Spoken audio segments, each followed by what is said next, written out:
I mean, a lot of different ways you can spin it. Do you expect an angry Notre Dame team or a Notre Dame team that's maybe filled with some doubt now?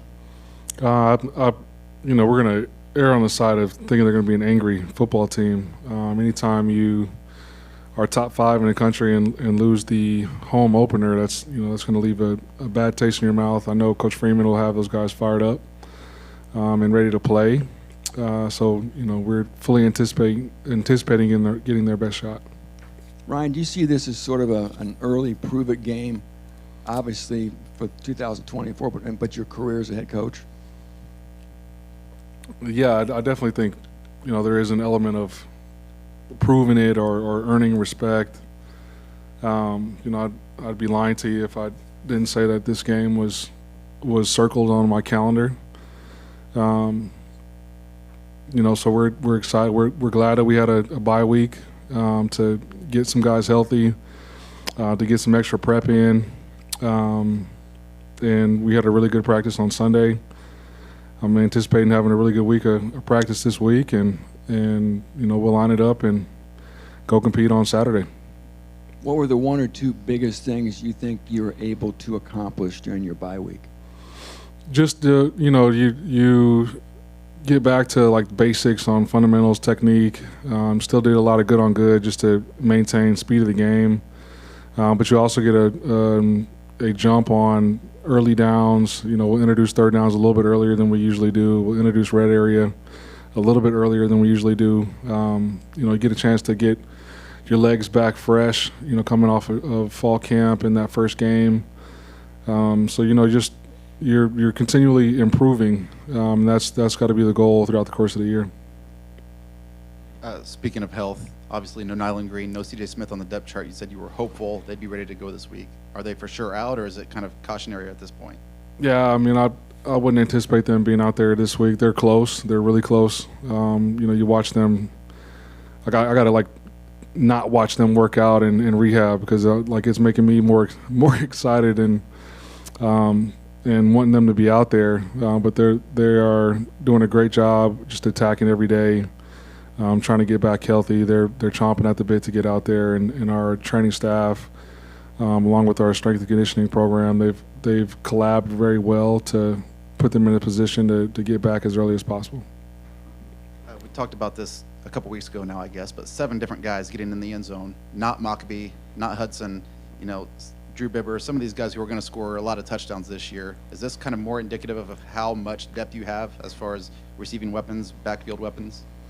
I do think, obviously, a week ago we probably played more guys than you would anticipate playing in a normal game.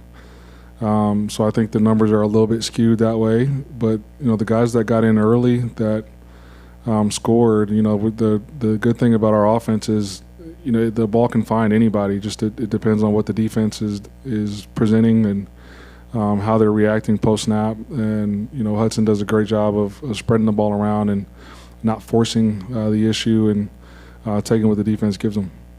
Grim said you made a concerted effort to make sure Jamal got the ball early, and clearly the first 2 were screens to him. Yeah. How valuable is it just to get him in the flow of a game when he hasn't played in 2 years? Yeah, that's exactly why we did it. It's just, they're playing off, just spit it out to them, let them take that first contact, let them get the juices flowing a little bit.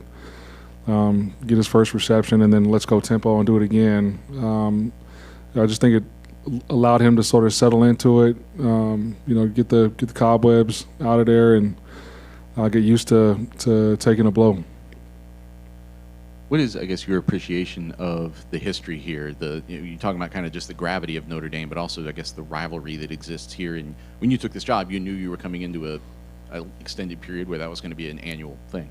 Yeah, I'm a football fan. You know what I mean? You talk about Notre Dame. Obviously my dad played at Colorado in the late '80s, early '90s. So Notre Dame was like their arch nemesis in the national championship game. So I remember like the Rocket Ismail days and all the great players that have come through there. And so to be able to host a ranked Notre Dame team at home in Ross-Ade in front of the best and loyal fans out there. Like it's a special moment. I'm excited for it. I know our guys are excited for it. So it'll be fun to go out there and compete. Did you have specific memories of Notre Dame that you related to you, or?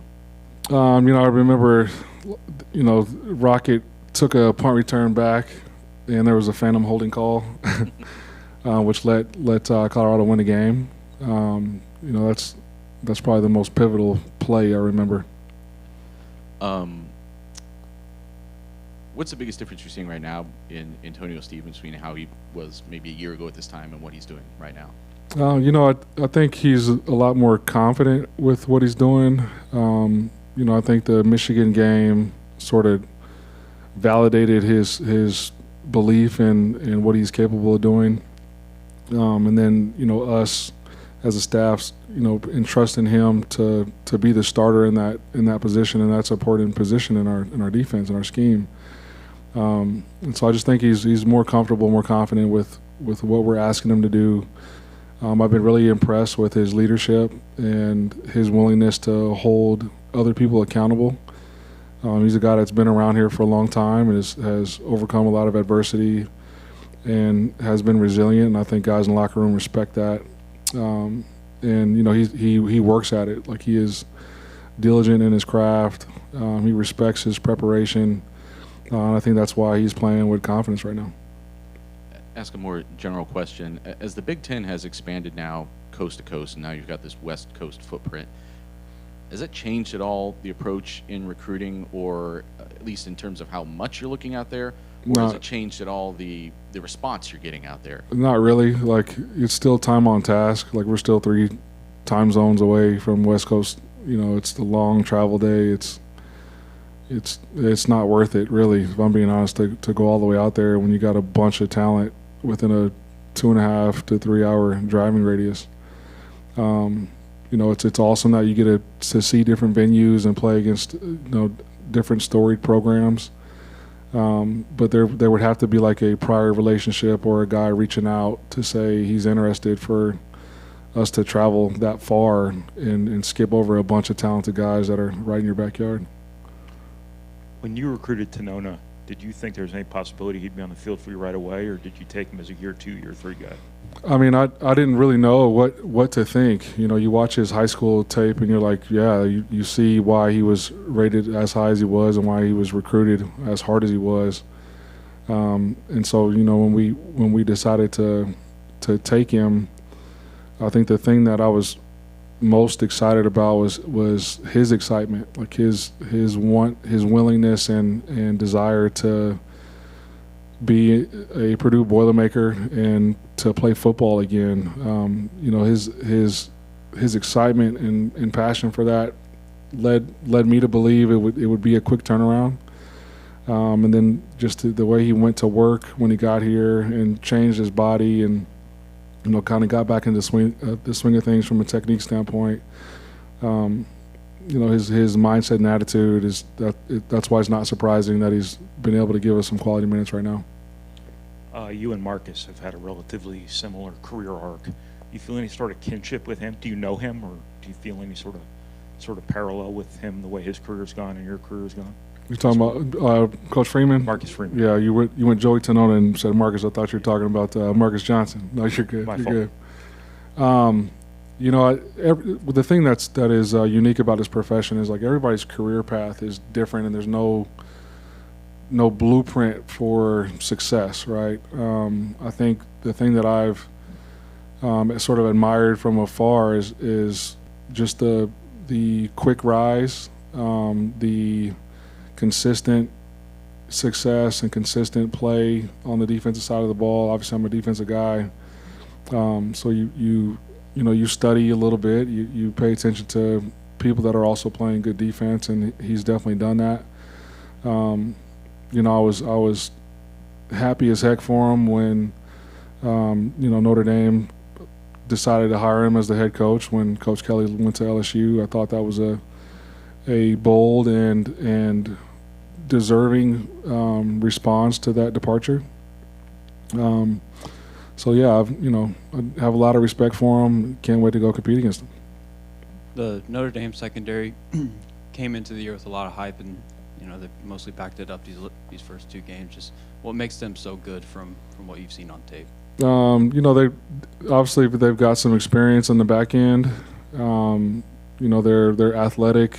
They play some man coverage and they understand where their help is and where they can get beat. So I just think that experience and also the 2 teams that they've played, they haven't stressed them a whole lot either. But you can tell it's a group that's played a lot together and is well versed with what they're doing schematically. How'd you spend your Saturday, Ryan? Watching a lot of ball. Saw a soccer game also with my 8-year-old, and then I went home and watched a lot of football. Ryan, I think I know the answer, but I'm just going to ask for confirmation. Corey Stewart and Cam Brown will play on Saturday? Yes. Any other questions for Coach? Go once, win twice. All right, thanks, Coach. Cool. Thanks. Thanks, everybody.